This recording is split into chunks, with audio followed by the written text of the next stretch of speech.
la rencontre. Il y a moi Namboka Joseph Kabila Kabange, na président son président Tabombeki. Tu as une information, tu vas Koutani Lelo. Réfléchissant sur l'Afrique. Et Kabila pousse encore ses réflexions. Aïba Nengeni Akoya Kuzonga. Donangai Marcel, Azonga tika pété. Aya ce qu'on appelle les autres, tu peux poudre la famille Kabila.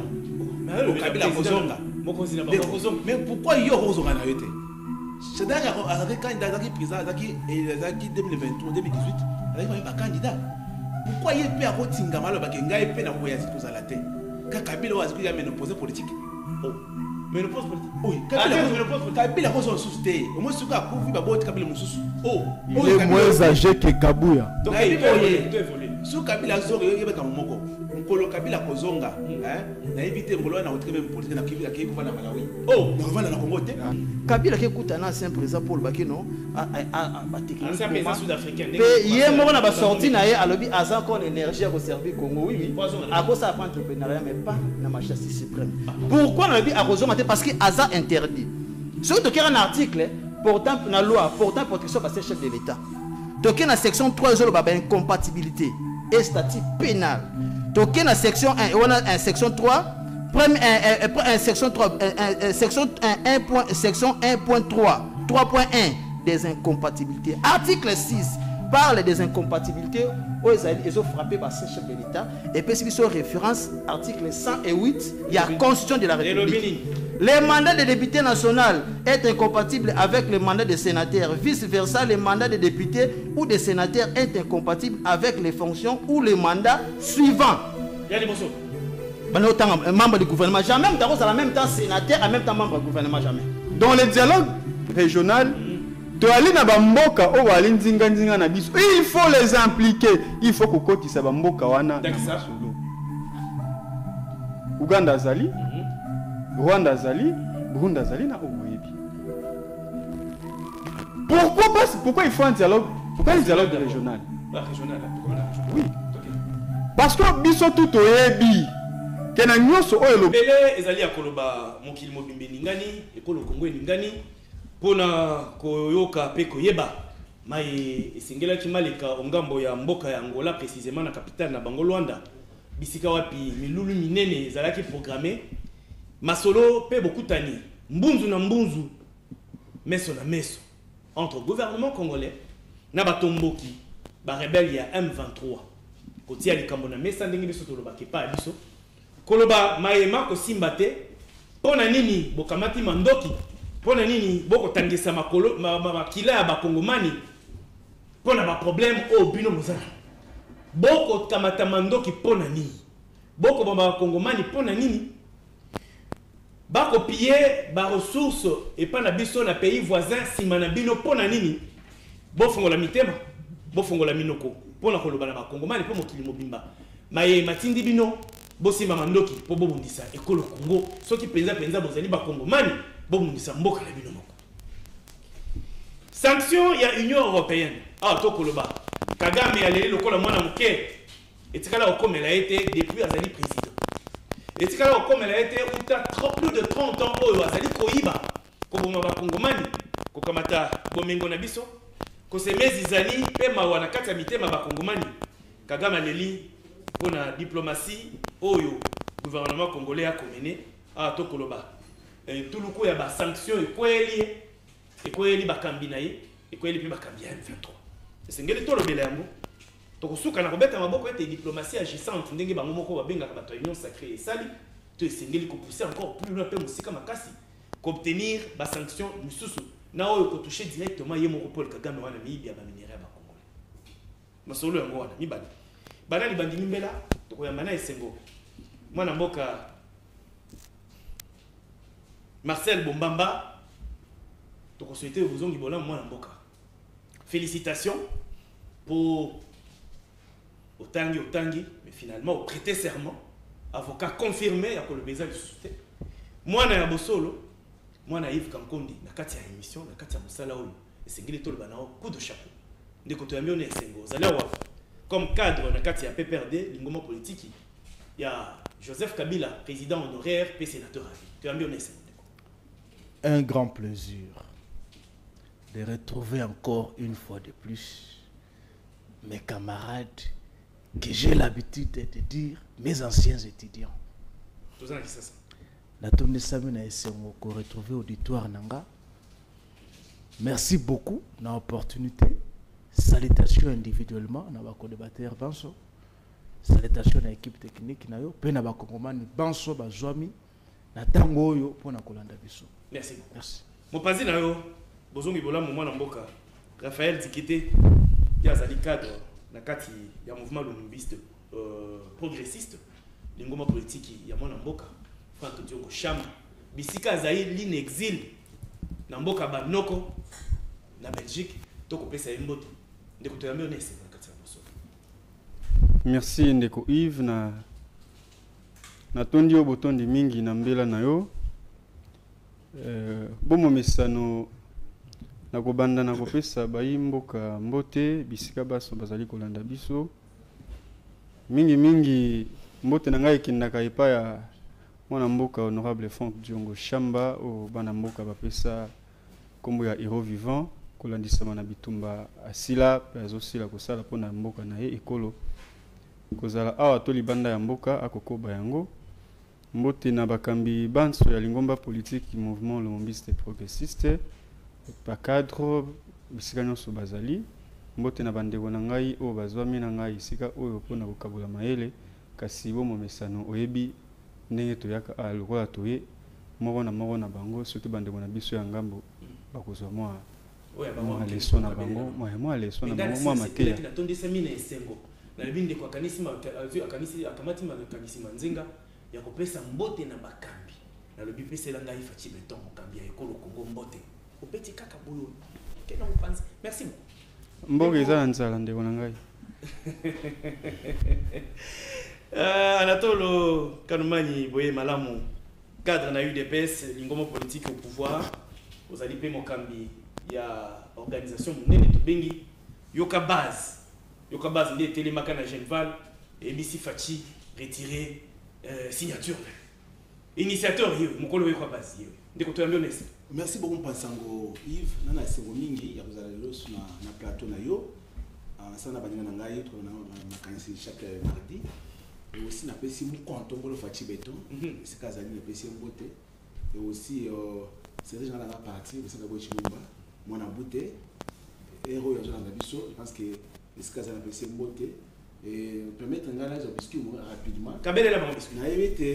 J'ai suivi Bato Belé, surtout Bato Belé, pas dans directeur Asnel, et dans Asnel, Bato Sala Boussamboulou, n'a critiqué mon amboka, lik Badi Banga Mwanza. Badi Banga Mwanza a PCA na niveau ya Snell. Mais Badr Moussoussou, Bazo critiqué non par incompétence, mais par colonaye. Ah, appartenance ethnique naye. Parce que sur lundi, ba émission est bien là-bas, on sala. Au lundi, peut ba critiquer na ba réseaux sociaux, non ce niveau, non na ba média. Pour que ça Moulouba, de chef de l'État, yenda 8 parce que na Moulouba za congolais. Yango na rebete, bande ko na nyonso tebi bango.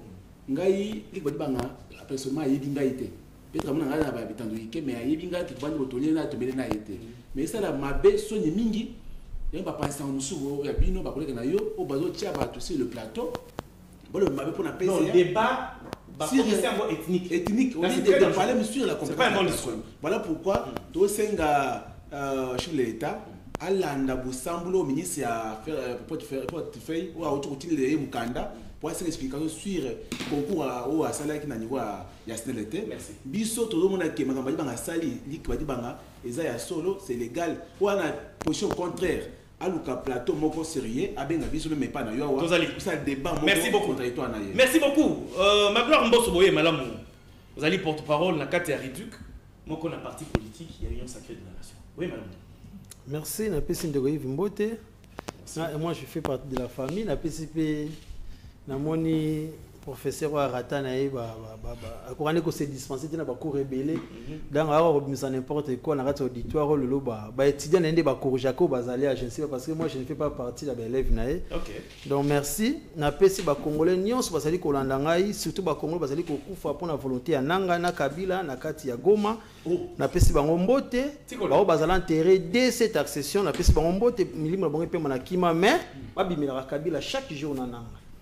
Pe na yepona koloba eloko mona koloba awa ndeko Yves na disika funa précisément na commune na Boum insécurité est commis makasi tozo baté pe au-delà d'abord insécurité bakulu bazali opposé mingi na butu insécurité zali ko na makasi parce que voilà pour moni lelo na pourquoi nazali ko interpeller DGSNL nani ici qui ndeko Lusinde papa biso na commune ya Bumbu à partir ya 20h ko rekata na ya ti donc femme de nuit 20h04 et ko ya 2h batusi balali et à partir de 20h on est causé d'insécurité bakulu bazoko bandaku ko la biloko ya batu ya ba donc ko banda landu ti okoma ba venir manifester à partir de 20h ko banda na dioso ya Mata Paul kino bimagambela et ko ma difficulté au tambo.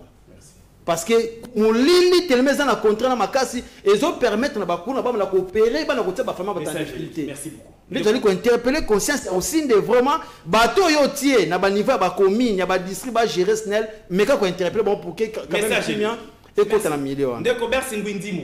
Oui malamu mwana mboka. Molobi na kati ya Union Sacrée de la Nation mais na komona ye yo soko simbi mama première ministre Judith Tulukwah. Pour le problème sérieux na Ngwindimo kwa kutiko kimete. Tu as mené ce moment mboka. Boni tourner maman ko sala. To komi wapi. Pe message nini de fond maman ko pesa na peuple congolais. Oh yazo ko kamba au quotidien. Merci beaucoup Ndeko Yves pour l'invitation et merci beaucoup na bandeko to na bona kata plateau. Lulingi bozu mbela yokanga molobeli ya bato basala kama kambu ya malamu. Alors maman je tuluka c'est une bénédiction pour Namboka Nabiso Congo. Oh, Azana Sima, il y a Félix Antoine Tshisekedi. J'ai toujours dit qu'on en a deux personnes en tête, Yamboka, et ça bénédiction. Alors, on a profité de Koïv Kolobaboé. On a profité de Kolobaboé. Toujours Nasnel. J'ai remarqué quelque chose sur un match de Banda. Et comme il y a 2 minutes ou bien 5 minutes, courir qu'il y a la terre. Ok.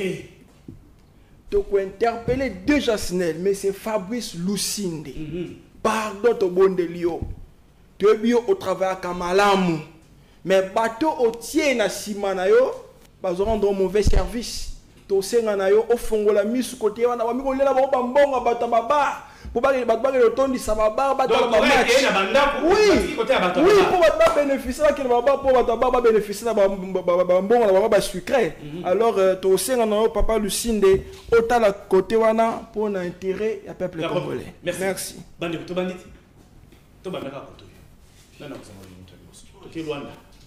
Luanda. Oui, oui, tu es là.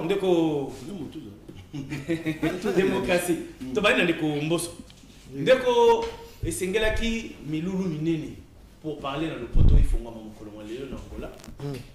Délégation congolaise sur place depuis mokolo lobby. Composition toyebi kokamwa. Tomoni na début après-midi, réseaux sociaux comme inondés. M23 ba kokendete. Ba pesi raison nini ba lobby. Ba lobby pour na bango ba kokende kuna te pour ba kambina bango bazali sanctionner. Peba Rwandais bazali sanctionné. Mais yambo pesa biano na mutuna wana.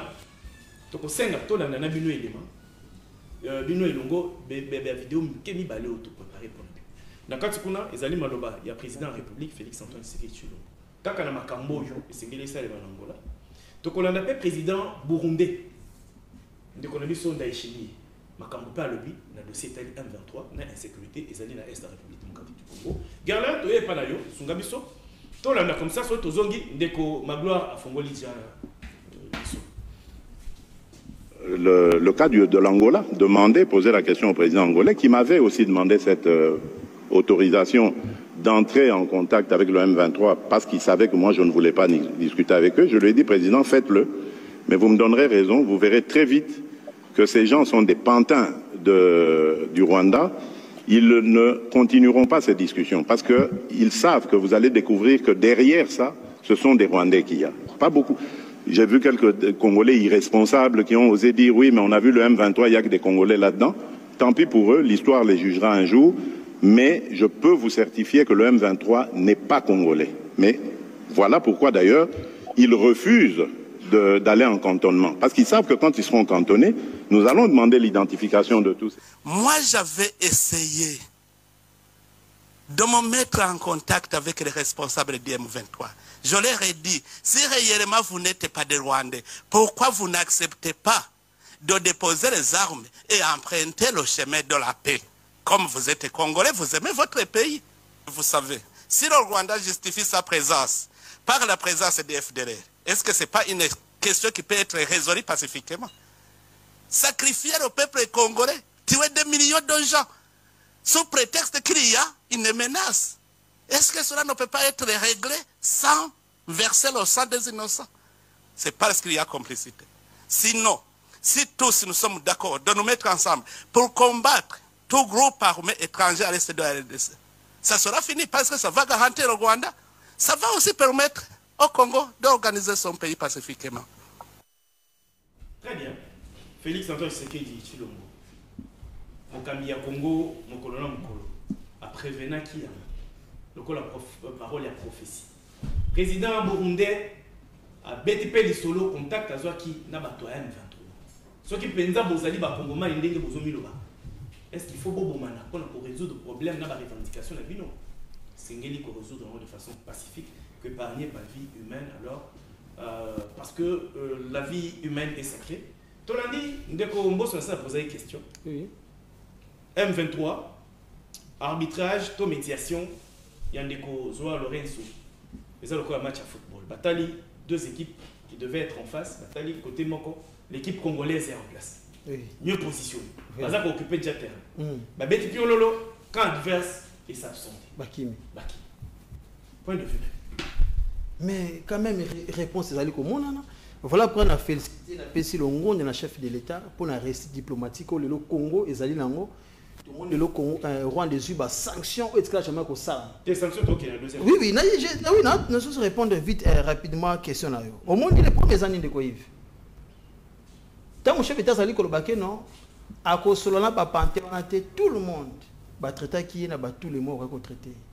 Bah monsieur Baloba, ah tu auras le béton de qui, bah chaîne et belé, ne savent pas ce qu'ils disent. Et là on a remarqué pas chef d'État, alobaka na lina ba mission to ba kabwani na ba ndekone to na opposition à l'époque, alobi et belé bazan ba bolanga na amael été.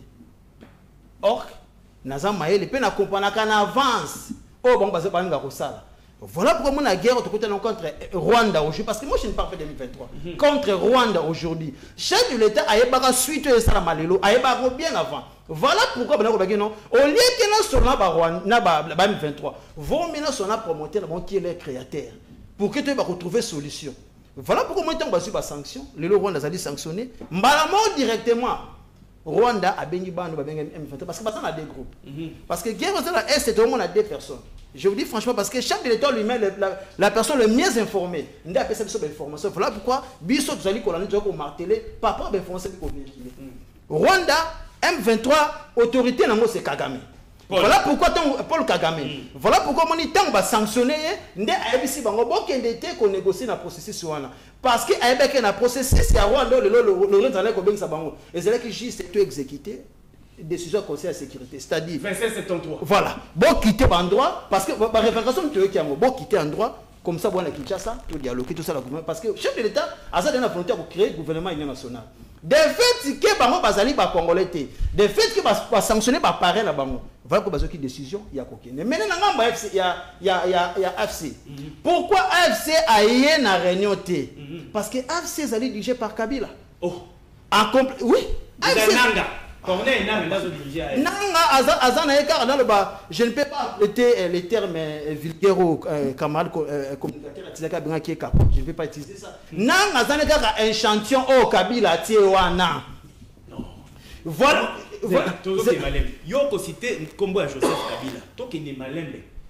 Joseph Kabila a dit qu'on bénéficiait d'un statut spécial.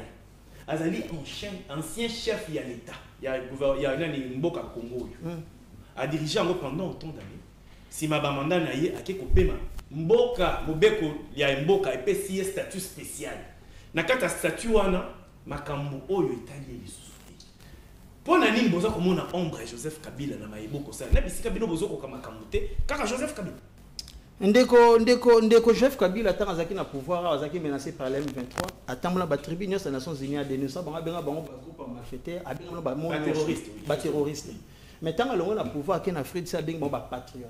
Coûte à condamner Sud-Africaine, comment va disposer d'un dispositif militaire pour ne contracter M23. Vous imaginez, directement, sans nous interpeller, que oui, il est de mèche avec. Et nous continuons à répondre de plus profond dans l'anelo. Tellement, parce que ce discours, il y a un discours, ceux qui l'ont salle, il y a l'opposition, il y a parce que c'est ce qui est respectable à côté. Voilà ma première vidéo à Nanga. Parce que tu sais que les autres respectables à côté, il y a FCC cacheté. Maintenant, moi, je me pose une question. Nanga Zaki Nanga. Nanga Zaki Nanga comme président. Nanga Zaki Joseph Kabila comme président de la République. Président, il y a PPRD. Oui, sortant. Nous qui la facette. Nanga FCC, tu sais que comme président. Il y a IDPS, candidat président de la République. À quelle élection, à Betty Chadari, Ondeko Kabila Ponaki. Lui, Nanga comme naître organisateur, il y a l'élection. Lelo a commis qu'au côté d'ensemble pour revendiquer le droit pour y a non-respect, soi-disant, il y a accord, il y a FCC cash, tu sais que dans démarre avant que c'est dans le pouvoir. Mais qui nous montre cet accord-là. C'est aujourd'hui, parce que nous avons deux facettes. Première fois, accord, il y a FCC cash. Accord, il y a entre, soi-disant, entre Kabila, accord privé, il y a Zaki médiateur, entre Kabila et Tshisekedi. Après la prochaine vidéo, et comme accord, peuple commence à dire qu'on souffre, peuple commence à passe. En raison de quoi? Maintenant, c'est de rechuter. Pourquoi tu as dit qu'on indexé chef de l'État, un président honoraire? Parce que le président honoraire, il a une obligation. Parce que si on a une loi portant les statuts des anciens présidents, on dit qu'au régime, je ne parle pas de Kabila, on dit qu'au régime, c'est un chef de l'État. Mobeko, on élaboré pendant que parce que ça a signé en 2018. Très bien. Un chapitre 2 sur le bas des droits et des devoirs des anciens chefs de l'État. Section 1, droit. Section 2, devoirs. Article 5. Token alinéa 5 balobi. Ancien chef de l'État a l'obligation de patriotisme et de loyauté envers l'État. Implique une disponibilité permanente à faire montrer d'une fidélité sans faille envers la nation, envers les peuples congolais et envers les institutions. Quand Kabila, Abouki Mibeko, à quel Afrique Kolobaïté, M23, oh, bazali Kobunda, bazali Koboma, peuple congolais, ce sont des peuples. N'est-ce pas, Kabila? Non, bazali aspiration. Aspiration du peuple. Comment une aspiration du peuple peut tuer le peuple? Donc, aspiration de la population, c'est comme une population. Merci. N'est-ce pas, chef de l'État, Abouki Mibeko, chef d'État, Abouki Mibeko, oh, il y a mon Mibeko, monter en place pour la chef de l'État. Non, il fait partie, il y a M23, il fait partie FC. Merci beaucoup. Ndeko Raphaël. Ndeko Yopé, le Colabiso, tu es baillé que Sengeli, gouvernement, Bakutana face à face, na M23, na Angola. La médiation, il y a un président angolais. Parti congolaise, ils sont sur place. Parti il y a M23, bah c'est la raison pour laquelle Bango va été. Mais ndeko, et là comment curiosité, moi ils ont continué de bah sanctionner Rwanda. Bah M23 dans le but de la société pour l'Union européenne a sanctionné. Ben institutions internationales, les alliés comme ça la malheur. Ils ont comme ça la lecture en dernier niveau sur les communautés. Wana mutuna liboso, yami balé. Est-ce que pour parler en gros, il faut se limiter qu'à un niveau, il y a un gouvernement congolais là M23 ou à Sumbi Mandoki, tu es Sengelipe ou avec le temps qu'organiser un dialogue avec une partie, il y a des Congolais, au Bazali Kokabo la vision, il y a un gouvernement en place, mais au Bango, Bazali Kotambo de façon pacifique, passive. Mais tu n'as mis et c'est bien. Maton Dondego Yves, Awande, beaucoup comprendre, Marambo MLP Alobaka, que c'est un parti d'un patriote et un parti patriote. Parce que Marambo Oto, Mona Lelo Oto, Kolobela Lelo Oto, Awana Plateau Nao, MLP s'est prononcé sur la question. Nous vous avons dit, et nous redisons ça ici, sous les lots. La question sécuritaire au Congo, mai matali insécurité na mboka na biso solution nango et ali na deux facettes yali boso elo ba bengi na lopoto dialogue national bana mboka bafanda mesa moko bafandi mesa moko voilà première facette sur la question sécuritaire la question il y a légitimité et puis dans la question o etali mai ba bengi démocratie deuxième facette c'est oyo biso bengaka dialogue régional. Et que ça conclut banane. C'est là qu'a cité. Dans le dialogue régional, tu aller na bamboka o bali nzinga na biso. Il faut les impliquer. Il faut que koti sa bamboka wana na masolo. Uganda zali, Rwanda zali, Burundi zali na owebi. Pourquoi il faut un dialogue? Pourquoi un dialogue régional? Régional, comme une régional. Oui. Okay. Parce que biso tout oyebi. Notamment membre M23, il y a des multinationales au Balanasima na bango. Vous ne pouvez pas aujourd'hui, beaucoup kanisate que beaucoup lukabo trouver qui mien na membre Tali Congo. Babo bengi si masobo solana M23 kaka. Yemoko kaka. Wana zali. Oh kaka bobenga ki ba pontin. Oh kaka bino bolapa ki ndai ke boko tikala ko solana bango ata mukolo moko te, tinza bakozonga ka. Lelo bondimi ko solana bango. Mais malgré qu'on dit Marosona Bango, il y a manque d'insincérité. Na niveau ni. Tout le monde tango mambo ya masoloana et balobi yango va peut communiquer. Tout le monde a communiqué, il y a délégation, il y a M23. Ba représentant. Oh, il fallait pas kende ko solo. Yo au mona ki liste ya ba imboka Congo. Ba konsi biso na liste mongo ya lokuta. Oh, ya li fake news. Biso MLP to lobaki yango. Il y a une délégation au ministre au la na défense ou à commune de transport au commune délégation il fallait akumba délégation une liste au à l'okuta fake news pour vous dire quoi d'abord la RDC en soi bah ça non a sincérité et puis sur une question aussi cruciale net wana il fallait que les chefs de l'État se prononcent parce que là on parle des assises de la RDC et de ceux que vous appelez des terroristes. M23. Vous avez entendu les chefs d'État se prononcer là-dessus? Mais comment? On parle de ton pays. Que l'organisation est angolaise. Communiqué gouvernement angolais à rendre public. Le président Lorenzo n'a pas de mandat. Il n'a plus de mandat. L'EAC et la SADC, bah c'est là qu'il coupe sa mandat dans deux présidents, dans un ancien. C'est quoi et comment il connaît ce qui a ça sur le mandat? Cassine c'est ce que tu l'obéis la binote. Tu n'as plus, bien sûr, ton dernier était quand président en exercice, mais il a sur la question il y a Marambouya Congo, il n'a plus de mandat. Ce qui fait que pour que ces assises soient convoquées, bah toi n'as pas fan d'abord sur l'ango bien, il faut que ceux et donc, pour vous faire voir que la RDC aujourd'hui, par manque de sincérité et par honte, Sony Mogonzambo Ali Nango, parce que Alobaki Mingi, pour M23, na Rwanda, mais le logo la Monique, Andimi Bosulana Bango, Poti Lorenzo a se présenter, alors pour la paix, pour finir, nous insistons et nous martelons qu'il n'y a pas de paix qu'avec le M23. Il faut impliquer tous les acteurs impliqués dans la société. Pourquoi vous personnalisez, vous personnalisez un dossier à fond? Mais pas à Pézagati. Allez, moi, politique. Merci beaucoup. Merci beaucoup, Papa Yves. M23 à Tchati. M23 à Kimi. M23 à mon amitié. Délégation congolaise, et Zay Angomoko face à médiation. Mais par raison, on va évoquer et yebani. Mais tant que Mokonzambo Kalobaka, il faut toyo karamalam. Je pense avoir autant de missions au laxi bisoma bilili moko Mokonzambo Kayeba qui déjà que ba pantin o ba oyate ba escroc oyo ba koyate parce que tant que se présenter liboso na biso ba koloba nini ndeko Yves cahier des charges ba présenter revendication nini oyo bakoloba surtout vandi biso nyonso liboso M23 nananga totuni bango bozo lukani na mboka Congo boko ba congolais pour nini ba ozangelo bakoloba bakozanga automatiquement le koloba parce que nyonso oyo bango bakoloba ekozala pour Rwanda, pour Kagame, et tokomona directement que mutazana sima ya aventurer ya nanga na aventurer ya M23 eza Kagame.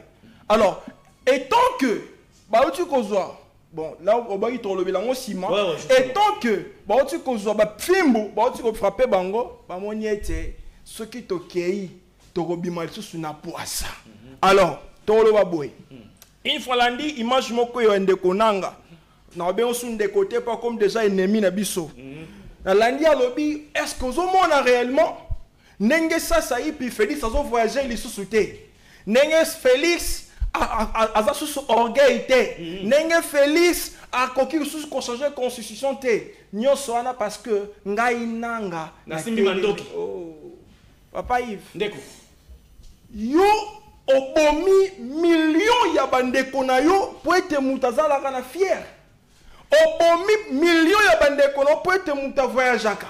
Alors si ou bien pour une changer constitution les lots Félix avant na mboka na Congo sikoyo ba tu oyo obomi banani bakozong c'est la biso bango yo na tongo na solana de komo za na mboka Goma alobi biso tozala kaka bana mawa to senga na président Félix azong c'est la biso abeli na biso pour kimia ezonga na mboka Congo. Merci beaucoup. Voilà ndeko c'était kamata maloba na yebi que mbosa tikeli yo ngonga te akola kisoka musapi akola autorité morale ka musapi ndeko na ngai oko analyser ndenge nini to benga ngo échec parce qu'il était convenu qu'il y ait deux parties. Une partie se présente, une deuxième ne vient pas, mais avancer par raison naïe. On peut croire ba to ba raison ngo ezali malam to ezali mabe kaka bango ko ne bayebi mais na kati kuna na okinde ko mboso a indexé musapi na autorité morale ya FCC initiateur ya PPRD réaction na yo bato bakola. Merci beaucoup Ndeko Yves. D'abord il faut que aujourd'hui ba communicant ya Union Sacrée ont réussi mission ya ko incendier ba plateau menacer les camps de Kabila soit de l'opposition pour qu'enfin ba réussir objectif na bango ya ko poursuivre biso injustement. Je n'entrerai pas une dénonciation. Je n'entrerai pas dans cette pratique-là.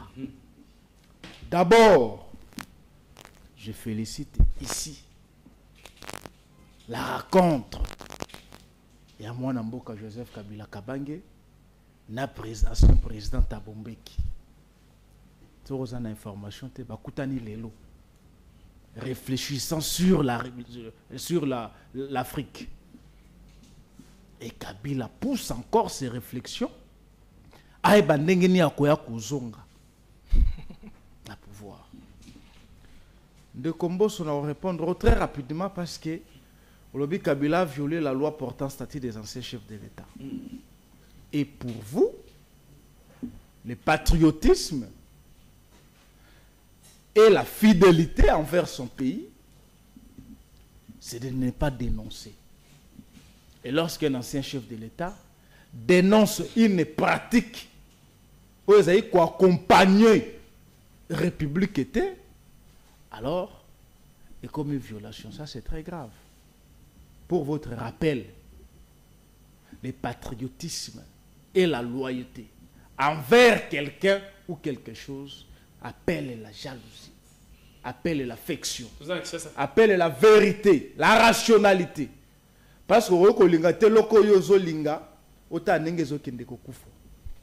Kabila a reconstruit la RDC. Et d'ailleurs, Kabila a construit la RDC pour reconstituer les Zaïre.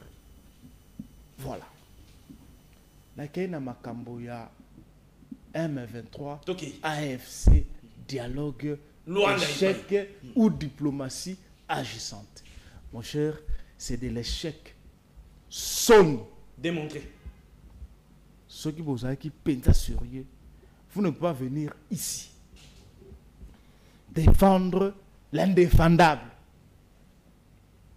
Premier but marqué, toujours à l'extérieur. Bokei, Angola, Rwanda, Boykoya. Mais pas na Boykoya. Laissez-moi avancer. Deuxième but marqué, toujours à l'extérieur. Entre guillemets, peut-être ceux qui vous êtes journaliste d'investigation. Délégation congolaise. Voilà. Voilà. Pour une deuxième fois, Bokei, Batobenaki, Baboykoya. Ça, c'est une honte. C'est que bon, diplomatie est bien fait. Diplomatie n'a pas agissante, ils ont ça ils ont produire aucun effet. Allez pour ne trouver personne là-bas. C'est de la moquerie, ça. Est-ce que Bozaï Penza côté intelligence pour la République démocratique du Congo? Naboy a une place, il y a communicant ou représentant, il y a un groupe rebelle. Mais l'agression aujourd'hui, ou la rébellion aujourd'hui, s'identifie par des casquettes. La première? Il y a les M23 et les AFC. Vous l'aviez toujours conjugué de cette façon. Si vous attaquez Bissimo, vous attaquez Nanga. Et pour raison de la paix, au Bengi Bissimo, l'autre Bissimo Yoko Yanang. Président FCC, M23 Yewana. Est-ce que Bolingi Kimyato Bolingi Kimyato de quoi il va pour chuter? Tout ce qui s'en est. Votre gouvernance, c'est que Pesa Bisson d'Akissa. Il y a deux personnes entre un végétarien et un carnivore.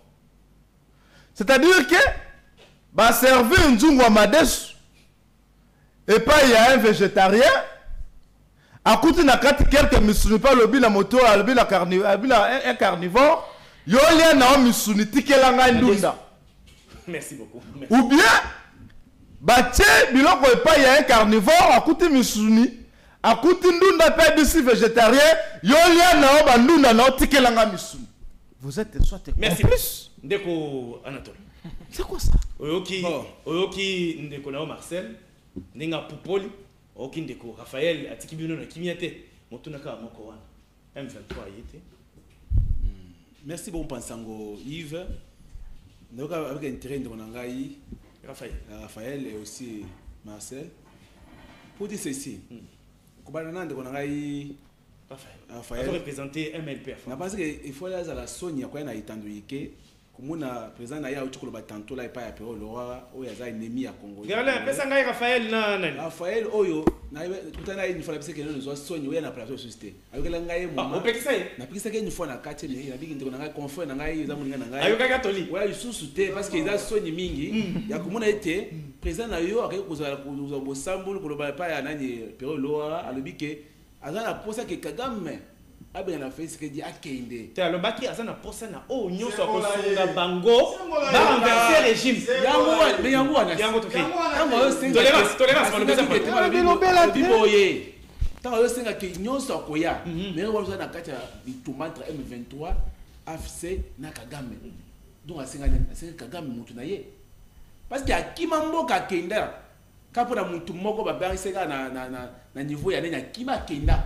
ye moko ko simisa la exilé politique ya pamba ye azo peser na mboka na biso te oh ko sali nuko héros vivant mutu apesa ka te na été aposela ka zo ba voix ba balonga te mais toujours comprendre te akima akele ko na mboka ba paya mais na mutu na la plateau au moins mettre tinda apola atika akele sur ba plateau ebelete à cause de sonyo ya la saison te pa ya président Kanani Frank Djongo donc ngai Marcel azonga tika pété aya skole penzoto achepe poudre ya la fa na Kabila mais le Kabila kozonga mokonzina ba kozonga mais pourquoi yo kozonga na yote c'est d'accord avec candidat qui président zaki 2023 2018 avec ba candidat pourquoi il peut akotinga malo ba kenga il peut na ko ya kozala te ka Kabila wa zikuya ménopause politique oh ménopause politique oui Kabila kozonga susté au moins suka ko vi ba boti Kabila mususu oh il est moins âgé que Kabuya donc il peut évoluer sur Kabila zoro yeba ka moko mukolo Kabila kozonga na éviter ngolo na otreme même politique na Kabila ki ko na Malawi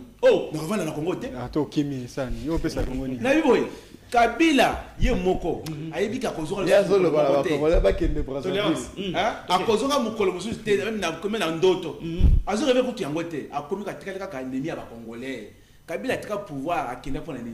À Kanisa était, à cause de la Ndenga Salaki en 2021, 2001. Tant que papa n'a pas donc complicité na yé na makamwasa la nyamu nyamu. À Kanisa était tant que pouvoir, à cause de ça sur Samboula Salagawana. Mais malheureusement, à ce pas cible. Comme preuve les autres Kemba na ba S na biso, ils ont malheur yo sur Kabila. Mais quoi na étant donné que pe lenge ou vanda on a plateau chef de travaux pour quoi ça ba kongomani. Ils ont Samboula tika biloko wana. Il peut pas d'abord laisser mon côté na plateau. Bobo mimboka mboka tali bulu munena cause abinoyo. Mais quoi ya oza kuchola biso kongomani. Et concernant la sujet na biso du jour, voilà. N'a pas été ils ont une victoire munene ya mukola lelo. Tu gagné par forfait juste. L'adversaire a se présenté dans le terrain. Tu commis dans le terrain, tu dis poteau vide, tu chepi. Mokili mobimba et monique effectivement Congo a la raison. Parce que vous savez, l'ONI a géré la résolution comme la sanction. Et l'ONI pose à la membre comme Rwanda, il faut un état pacifique. Mais on dit que Rwanda a un tomboki. Résolution de 1973, oh, il y a un qui bango boy. Après ça, parce que Rwanda a cause de incitement, bamina na bisote. A senga les ballons on a M23, ballons on a Congo. Et aussi à senga qui c'est le fait. Mais résolution on a Rwanda ça au semblant. À boy, comme preuve en 2024, le 15 décembre 2024, Fatih beto kene na Rwanda autre pour faire le bosso. To komi kuna Rwanda y était. Parce que comme Marcel, le Rwanda engendré bloc si j'ai biso mibale. Tant mon dit que mokili mobimba ah faut faire le bosso de ba pays nyonso ba babi ambo ala si pour faire le bosso a été à Komona. Maintenant les loba été pour l'année. Kabila pris bamboki ndate. Oh, oui, révélation sur révélation. Kabila me bien tengai la za bino lo. Bino subo ke botika na kosala ni. Oh, oui. Donc Kabila vous dit que sous Kazate, un figurant mais voyez officiellement. Qu'est-ce qu'il peut faire? Il y a le loi qui est tabombo qui peut assurer le bolim ici. Assurer payer la forme oh, mais c'est ça le démarche de Kabila. Ce qui a sali bon monter en zone. Bon, asali que de konanga sugangai comme babeki dialogue wana. Ya la peine contre Kama. To ba journée yango. Comme ça na convaincre batunanga parce que nanga bisi moi wala Kabila. Non même pour dire que Kabila est le père spirituel. Ya mulili na ya moi. Na butu na moi. Ya bakagame na bayana ni ya ba nanga. Merci. Pour dire que Marcel Bombanga yebake ce qui lelo bayete ils a Kabila de montrer banque boya parce qu'il y a dans la table votre diplomatie ne savait pas que baroya on va arriver le point au suivant pour dire ceci ils ont les leçons fait sauter Kabila y quelque chose ayebi pourquoi bato na bayete mais biso to biboye ce qui ça baya vous avez dans Luanda merci après l'hôtel la mena résolution 2723 médiateur azawa na président de l'Union africaine oya benga biso ye mboko biso to benga ki yete fatia singa ki dialogue mokote ba benga ko benga yaka nanga zo ele kuna koli eza susute banque eza susute na ngoma to koli andeni to zongela poete to zo solution merci beaucoup ma message eleki bandeko to kota deuxième partie ya émission na biso bon songa biso to gérer to pour évoluer to sito épuiser matière ndeko mboso na yebi que réplique eza droit mais on songa biso na 3 minutes to poser déjà motuna etali deuxième thème mais matali ba sanction il y a Union européenne contre Rwanda na ba kameno sur M23. Est-ce qu'il faut faire beaucoup de réunion sacrée pour le non? Ils ont une victoire diplomatique, donc diplomatie agissante. Au bout de ça, Marcel, Raphaël, tu es signé qu'on pousse encore les choses plus loin pour obtenir encore plus grand et plus mieux que ça. Bon, je crois que Chevrolet à l'histoire parce que lorsqu'on parle de guerre, la guerre a 3 formats. Première guerre diplomatique, guerre militaire et guerre médiatique. Très bien. Alors guerre diplomatique, par exemple, ne permettait qui la diplomatie au Ukraine a bandagi ko sala bandagi permettre d'obtenir ba renfort na ba pays ba soutenir contre Russie. Alors tant RDC a eu kolonga guerre diplomatique ne permettre on base la sanctionner pour que base la faiblir. Nde sali que non bulu yeke kota ngama ba yini parce que bato ba soutenir biso mokili mobimba yebi ke des abango parce que M23 menace Kabila le pouvoir hein. Mais mon kilé batté Zara Kagame derrière M23. C'est aujourd'hui un événement peine arrivé à Fatih Béton. De père et de mère, je précise très bien. Dès le long qu'il m'a bimbe qu'on comprend que non, c'est Kagame qui est derrière. Vous pensez qu'il y a des journalistes, oh le bas m'a bien Kagame n'entend c'est Azala brûlé à Mosna Mobile. Dans ces pays, Kabila au pouvoir, tu parles des mains de Kagame. Aujourd'hui, nous parlons. Aujourd'hui, nous parlons. Nous avons dénoncé Kagame et nous sommes en sécurité parce que Azan a influence dans beaucoup. Mais, dans le régime, il y a M23. Parce que moi, j'ai M23 depuis longtemps. Parce que M23, c'est un FDL, non? C'est éclaté. Bon, nous allons répondre à eux. Kabila qui écoute un ancien président pour le baquet, non? Ancien président sud-africain. Hier, moi, on a sorti à l'objet Azan qu'on énergie à servir Congo. Oui. À cause ça, entrepreneuriat, mais pas dans la justice suprême. Pourquoi on a dit à Roson? Parce que Azan interdit.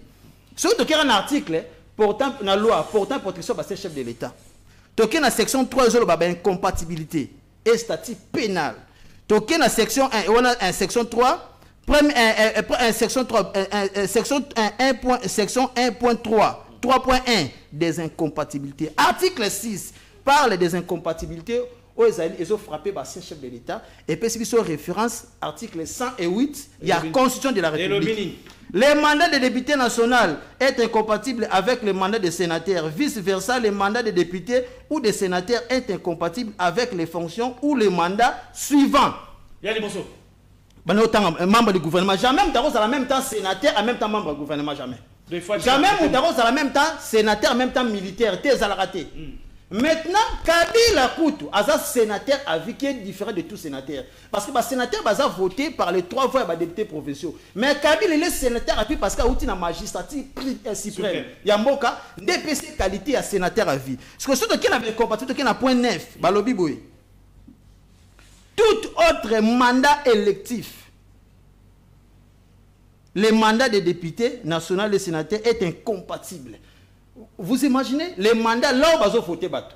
Sénateur est incompatible avec le compatible. Là, en même temps sénateur, en même temps voté. Un sénateur issu d'une élection T. Oui, à ça sénateur parce qu'il y a dans la magistrature suprême. Donc c'est-à-dire jamais un sénateur va voter gouverneur en étant sénateur qui est posé comme candidat gouverneur non. Écoute Simbaté. En état sénateur, à qui est postulé comme candidat. On va démontrer que Joseph Kabila a causé Kabila a conquis jamais causé parce que lui, il est sénateur à vie. La personne, l'ADN de Kabila est sénateur. Kabila va mourir sénateur, le roi militaire, pour faire un militaire. Tout le monde, voilà. Après qu'on le baquet, ils ont des titres honorifiques, après qu'on s'est désolidariser. Après, c'est été, à ce moment-là, militaire, ils ont protéger, il y a un non poursuivi par rapport à l'acte posé pendant son exercice. Et là, vous allez copier ces militaires, ils ont statut portant protection de ces chefs de l'État. Si aujourd'hui, Kabila ose, il y a Kolongwana Katia, cette personne-là, immunité, cet honneur, Kabila sera exposé, on va l'arrêter. Parce qu'avec les infractions, il y a ça là, pendant son exercice, c'est le ballon de la qualité, à cause de cette statut. Oui, nous avons les sanctions européennes. Parce que jusqu'à présent, je ne sais pas. C'est une cupidité politique ou la crise des intellectuels dans la FCC. Non, il n'est pas intellectuel. Parce que ça, c'est bien de promouvoir rien. Ou soit c'est la cupidité de Kabila. Est-ce qu'il peut retirer? Non, moi je ne comprends pas. Est-ce qu'il peut retirer? Bazo peut conseil. Non, amicalement parlant, est-ce que vous pouvez retirer ça? Non, le problème c'est quoi? Parce que moi je sais, Marcel, t'inquiète, vous êtes intellectuel. Mais je me pose des questions. Est-ce que la FCC, est-ce que l'intellectuel Bazali? Parce que cupidité à Kabila, cupidité politique au Québec, c'est qu'on démontre na face à Moukil. Ça me fait peur. Merci beaucoup. Comment se fait que Moutou Azali interdit à se représenter à l'objet à Koya? Il a encore l'énergie. Oui, il a encore l'énergie de servir les Congolais d'entrepreneuriat. Il a recréé ma bourse pour soutenir les jeunes Congolais. Mais course électorale. Mais pas course électorale. Merci. Raphaël, Toki. Sanction, il y a Union européenne. Est-ce que Toko Sepela était sur le plan diplomatique, à table de nos oppositions, c'est le Congo qui gagne? Ou il faut encore faire mieux pour nous accepter que Kagame, il y a une auteur, il n'y a pas si tout ça dans le reste. Sangaye. Nazolingana. Ndeko. Bope Sangaye. Ok. Alors, Ndeko Anatole. Ndeko Anatole, oyebi ekokamu Sangaye mingi. Tango elenge lokola yo. Oyo okobika na mboka oyo. Okotele mapo tcheka nzaka na opo kolobela mona mboka Franck Djongo avec toute légèreté vous. Mon frère, il faut faire très attention. Nous avons appelé au bureau comme Mouké. Franck Djongo a exilé à Kimambo a gagné l'élection. Tu es dans ce La pays. présidence. La présidence. La élection.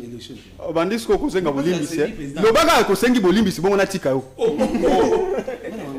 Franck Diongo ako beta bino nyoso. Ah na kata kisasa o na 2006. Ukisaka bwa zaki wapi? Po bien gana non zala kimia. Omoni ngata ngona koloba. Simba big na okoma kama mna koloba. Tango Franck Diongo ako beta bino na koloba bino nyoso. Makamni okoma zolo ba malonga na kokoma lote. Yo eba ukisaka bwa zala na 2006.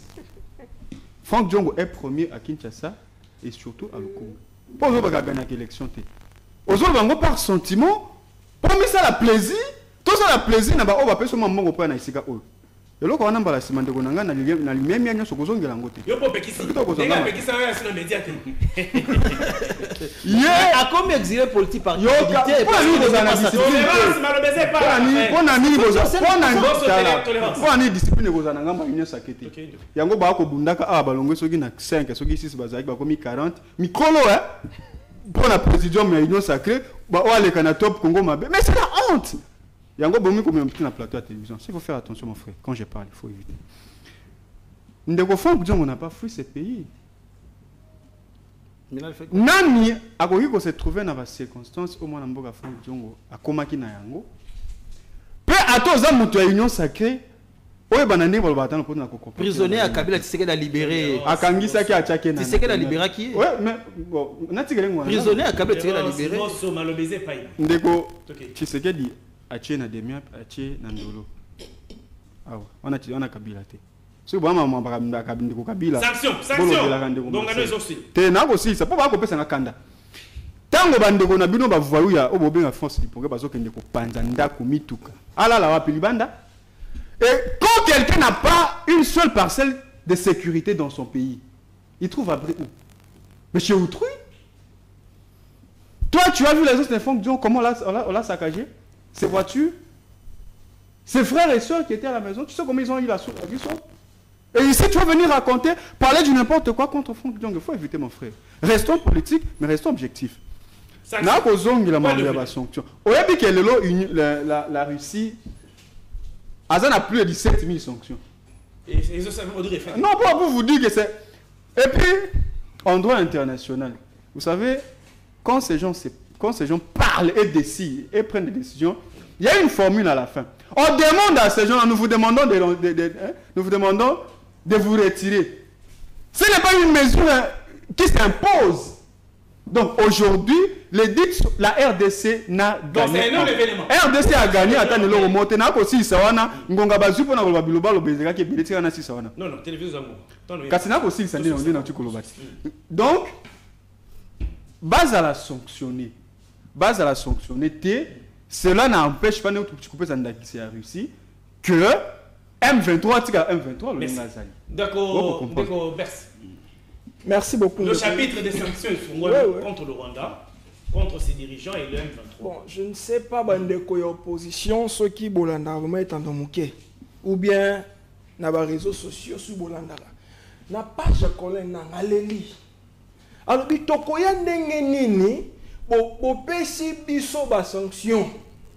Yo solo ba ke sanction ne o sa elo te, mais et pas batu e kiteli et sali eloko. C'est-à-dire, guerre Oyo, RDC est gagné et la guerre Moko efficace. Les lois européens, ça, merci, mingi na mokonzambo pour la diplomatie naie. Agissant. RDC a gagné guerre nini. Oh! Non, RDC a gagné guerre nini. D'accord. Nous avons combien de sommes? Concrètement, a gagné guerre nini. Il y a diplomatie. C'est quoi la guerre? C'est quoi la guerre pour rapport? Non, mais c'est quoi la guerre que la RDC a gagné? A gagné sur le plan diplomatique. Le front diplomatique. Qu'a-t-elle gagné? Toké. A gagné. Toké, merci. D'accord. Moi, je suis pour la. Vous, les gens d'opposition, vous attendez que échec y a Félix Tshisekedi. A échoué déjà. Oui, c'est on compte sur le président Félix. A échoué Kala. Na monique bino bande opposition bo mité on mabe. Quoi exacté on ko balotili que exacté ma exacté wana mokonza mbo on continue. Le baka soutenir ka ba so mambo. Merci beaucoup. Le président Tshisekedi a montré au peuple congolais que il faut totiela ye motema. Petozo continue côté la motema. Parce qu'il nous a montré que la diplomatie, nous avons gagné. Et nous ne cesserons pas de dire un grand merci au Premier ministre, ou à Kimisi Ndeolamino Kagame. À Kimisi Kagame, même un pays africain, mon côté, à côté de la Kagame, mais le Premier ministre Kimisi Kagame, eux là, c'est que haute diplomatie, et nous disons qu'un grand merci à Maman Thérèse, ils ont défendre Mboka, oui, ils ont défendre Mboka dans la dimension élevée, Ndeko, Boko Mesana. Vous avez travaillé pendant 18 ans, tu tirez là depuis notre temps pour bosser, alors, tu tirez la paix, moi, Mboka Félix Tshisekedi a dirigé la Kimia, ou a dirigé Mboka Oyo, na Molimo, ya papa na ye Katinae. Est-ce qu'on peut continuer? Merci beaucoup. Dès qu'on... Marcel ah, aussi c'était. Parce que je voyais.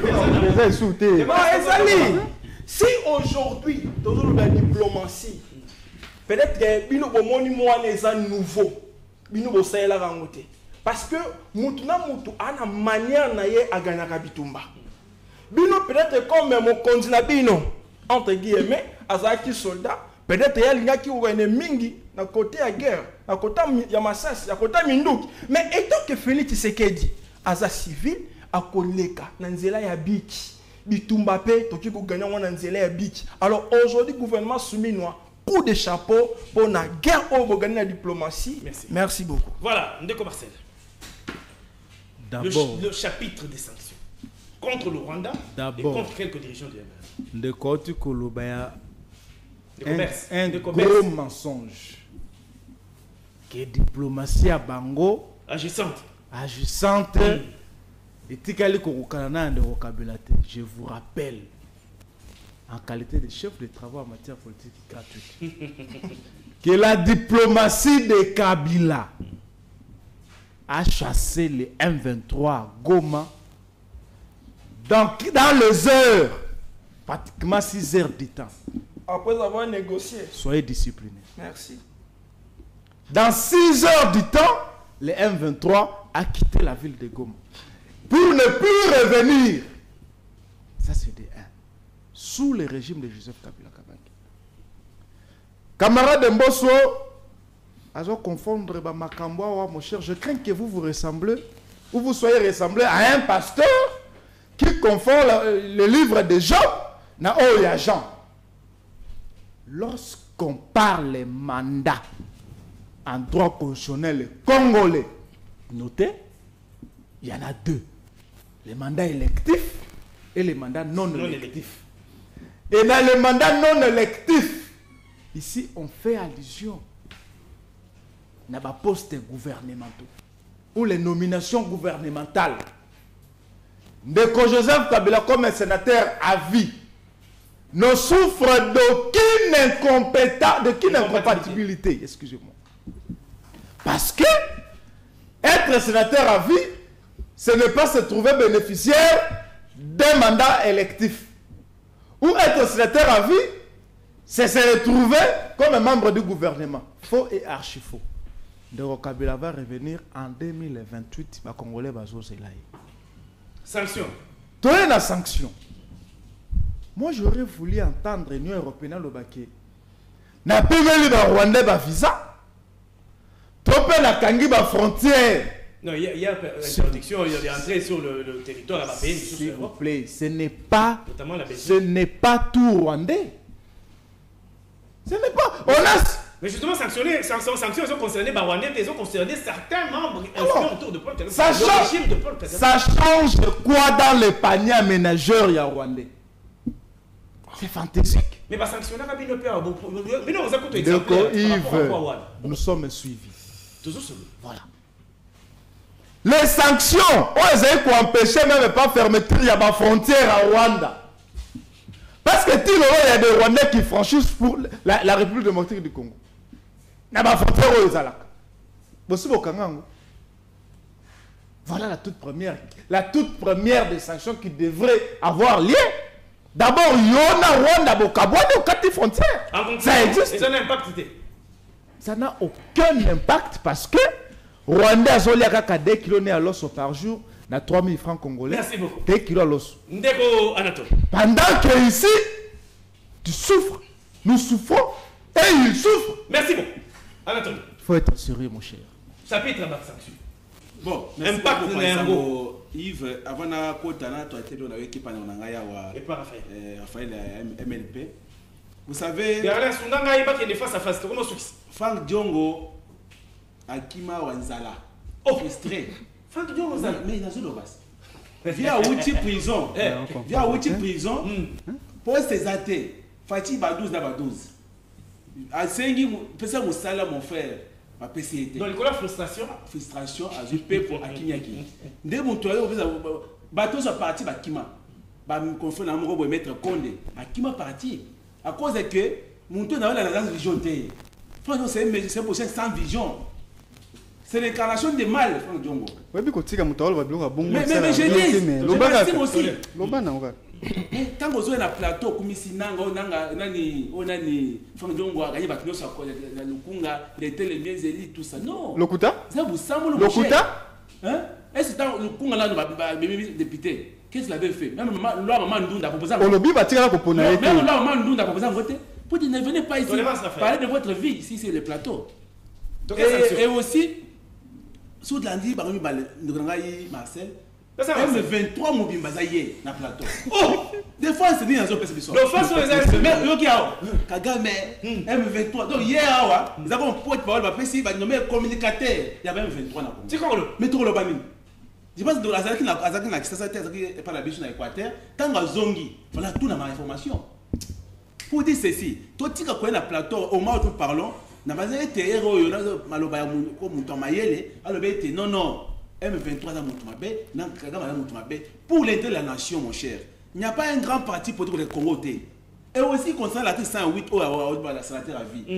Il y a un autre c'est aussi avocat tout le baboui. Oui. Sénateur à vie et au tika na rôle libéral libéral. Kabila ce qui a posé sur contre la République.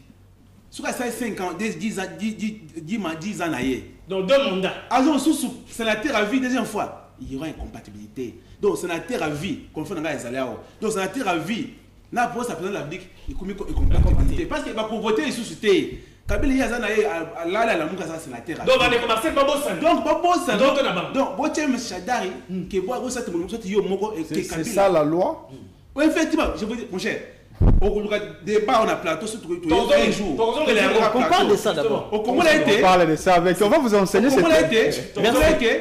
Mais ça d'abord vide. On parle de sanctions.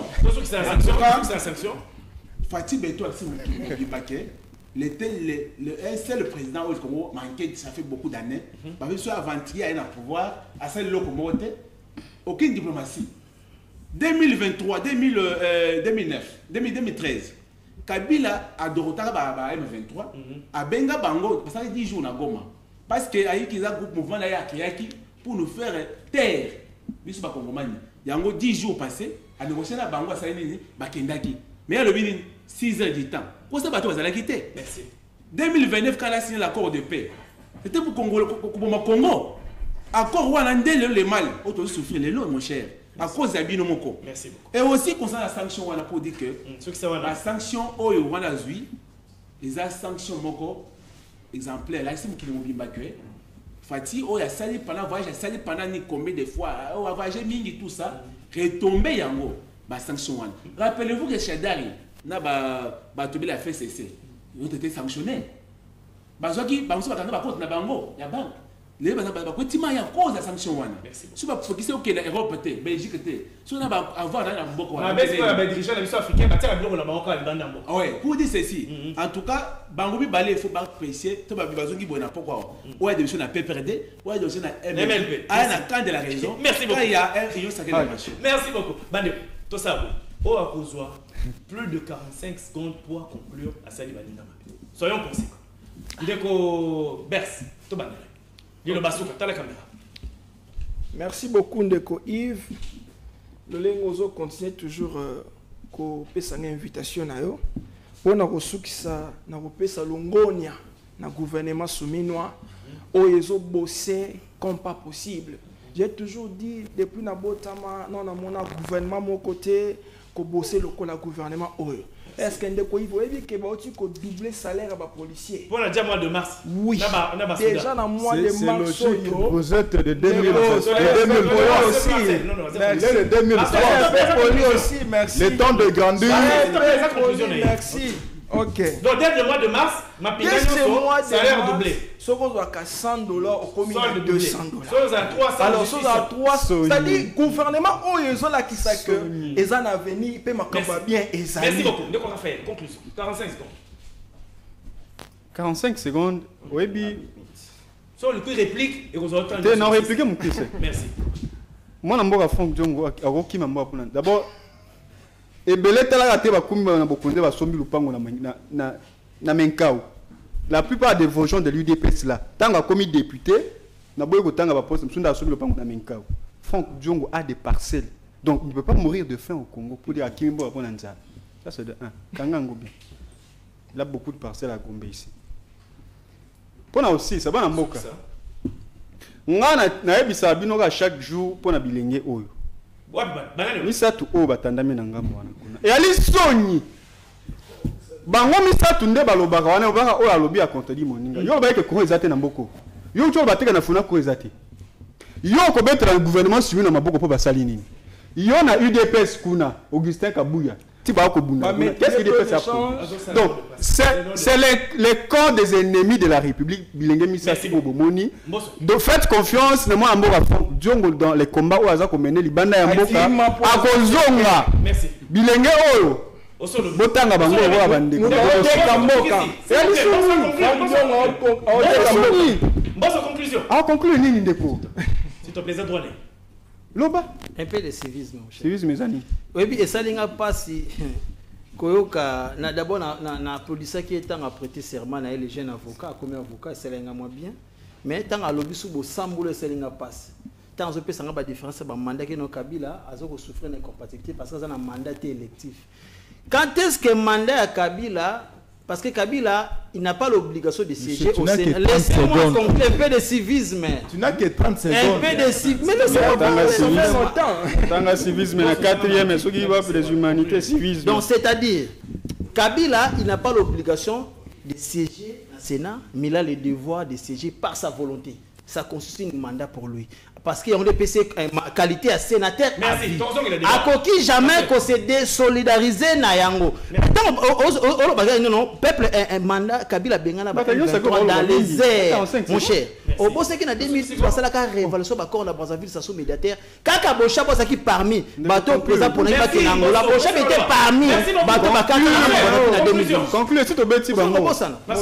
C'est vrai que Ndeko Leli mais tu peux me suivre après ici aux cours même na balabala. C'est ça. Je vous apprends que les régimes impuissants, les régimes agonisants a sali des services publics, services national d'un entrepreneur. You Arena. Bambongo Bolei, Bomeli Bavitalo, vous voyagez un peu partout. Le lobe aux service national.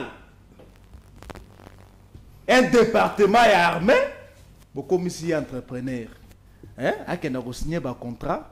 Voilà les détourneurs. Vous n'aimez pas les pays. 2028. Déjà, concernant Dailin, homme du peuple communicateur Abisso, qui a enlevé hier quelque part dans la ville de Abisso Kaninda, to sengi ici Kazali, aux ministres au batan Congo nayo, libéré dans Abisso Dailin. Trop c'est trop, alors ça le monsala des fois les chefs de l'État. Yo okangi Dailin, l'homme du peuple, to sengi yo tiki le biso de la biso. Et aussi ça na mbadani mbodo baki asala accident mokote, ba kosia o makambo ebele ba sali dakwa lukuta, Bumba a en bonne santé. Vous vidéo n'a bien besoin de Yamutu Kawana ils ont lukuta. Hier j'étais avec lui, j'ai vu Bumba en bonne santé, azaka kobelate, ala na pota mokote. Merci beaucoup. Merci. Donc ministre Akangisi Moutelobeli a président de la République. Pardon, s'il vous plaît. Ministre Akangisi. Conclusion s'il te plaît. Attends, mon copain, il non c'est que Kaboy. Ministre Akangisi Moutelobeli a président de la République. Merci.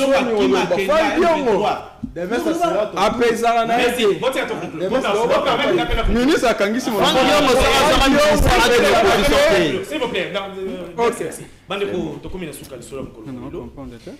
Kongomani bisika nyonso zwami tozali kozela masolo efongwama na ngambo ya Luanda bino ko observer que M23 yete ba raison yé à la kisito a poussé ezali ko convaincre te pona nini ba ko sanctionner batu na Rwanda et pas Union européenne awa ba M23 boyi koya et la kisi que M23 azali na maître né na sima batina nga liboso comme marionnette oh balobi et pas Kagame bokendete ba changer maloba ba été congolais fungola miso yo mtu zali ko pesa crédit na batu oyo bazali ko boma bande ko na yo batu oyo bazali ko favoriser exploitation illicite ya ba minerie na biso awa oyo zo le kanaba zone occupée na M23 to yebite leur ba congolais ba kimi bitumba ba zone wana ezotika la polele Rwanda za ko profiter pour na ko surpeupler l'espace wana au moment venu bato oyo bazali ko contribuer na insécurité à la République ba ko futa yango fongola misu défendre mabela bakoko na otina suka to pesa poids to simba na maboko to sala musala to keni pour aller to succès qui Ndeko Marcel merci beaucoup pour la disponibilité merci Ndeko Raphaël to tondi opé lokola ndengo yaki merci Ndeko Anatole merci beaucoup Ndeko Mboso merci Ndeko Berse merci to kota mkoleza koya Jean-Loup Bokechu a réalisé émission pour Nabino allez ma vui des akelo ngona biso Fanfan Koko azaki le ngona biso merci Gerlin to kota mkoleza koya nzambe bateli ko Congo pesa banye pe ba merci